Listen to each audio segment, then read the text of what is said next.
બાલદા જીઆઈડીસીની વિદ્યુત પાવર કંપનીમાં 6 લાખના કોપર તથા દસ્તાવેજોની ચોરી।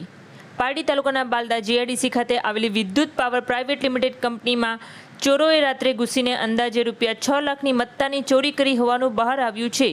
ચોરોએ મુખ્ય દરવાજાનું તાળું તથા ફેબ્રિકેશન પ્રોડક્શન વિભાગ વચ્ચેનું શટર તોડી અંદર પ્રવેશ કર્યો હતો। તેઓએ બસ બાર સ્ટોરમાંથી 650 કિલોગ્રામ કોપર ફ્લેટ બસ બારમાંથી ચોરી કરી હતી, જેની અંદાજિત કિંમત રૂપિયા 6,06,000 છે।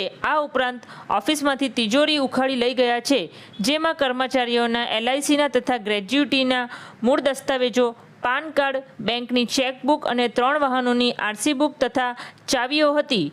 કંપનીના મેનેજરે આ બાબતની જાણ માલિક અવિનાશકુમાર હસમુખરાય દેસાઈને કરતા તેમણે તરત જ પારડી પોલીસ મથકે ફરિયાદ નોંધાવી હતી। ઘટનાની જાણ થતાં પારડી પોલીસે ઘટના સ્થળે પહોંચી તપાસ શરૂ કરી છે। પ્રાથમિક અનુમાન મુજબ આ ચોરીમાં જાણકાર વ્યક્તિના હાથ હોવાની શક્યતા વ્યક્ત કરવામાં આવી રહી છે।